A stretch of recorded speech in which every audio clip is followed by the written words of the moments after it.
For busy families, it's helpful to find foods that you can use in a lot of different meals. Today, I'm going to show you how to make my favorite famous taco meat that I use in all kinds of recipes. Are you ready? The kitchen is now open.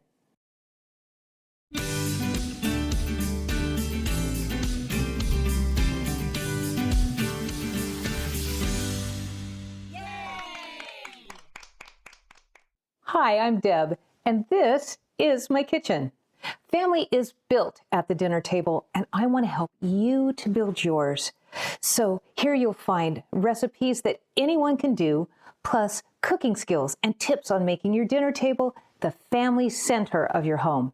Today we're making famous taco meat, and here's a hint. You don't have to run for the border to get it. Come on in, let's cook up something good.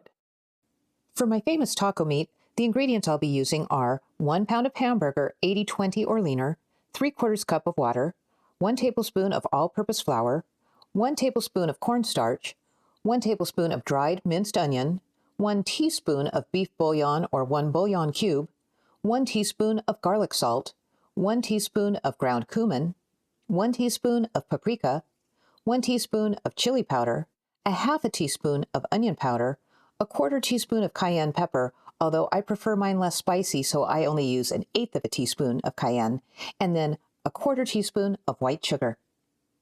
The tools I'll be using are a large skillet or frying pan, a meat chopper, a firm turning spatula, a spoon plus a disposable container for draining the fat, a 1-cup liquid measuring cup, a medium mixing bowl, measuring spoons in a 1 tablespoon, 1 teaspoon, half a teaspoon, and 1/4 teaspoon size, and a whisk.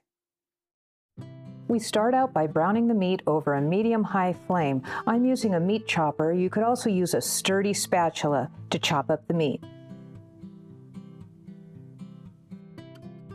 We keep stirring and chopping so that the meat is crumbly and fine. I don't want any big chunks. Once your meat is completely browned with no pink showing and it's all crumbly, you want to drain off the fat and then set the meat aside. Now it's time to prepare our seasonings. I pour the water into a bowl and then add all of the dry ingredients. Then I take my whisk and stir it completely until everything is blended together. Now we're ready to add this to the meat. I'm back at the stove and I'm going to pour all of the spice mixture into the meat and stir it in completely so all the meat is coated. Now I turn on my heat to medium-high and bring it to a boil. Okay, we've had our meat on medium heat for about 2 minutes, and you can see it is boiling away.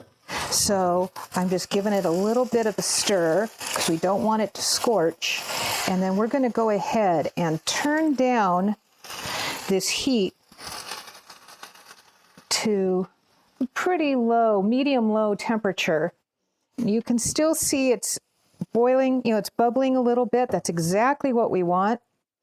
And we're going to go ahead and let this simmer now for maybe 15, 20 minutes at the most. What you're looking for is for all the liquid to have been absorbed into the meat, and then all of the dried onions to kind of plump up and get rehydrated, and then it's going to be ready to go. All right, this has been simmering for about 15 minutes, and you can see that all the liquid has been absorbed into the meat. It looks like all the meat is just nicely coated and moist. The onions are rehydrated. This is ready to serve. I use this famous ground beef taco meat in at least 6 different Mexican-style dishes, and my family loves it. It's moist, and the flavor is very familiar. You might even say it rings a bell. Only I think this one tastes better. If you like this video, please give us one of these and share it so that we can help as many families as possible, because family is built at the dinner table, and if you feed them this, they will come.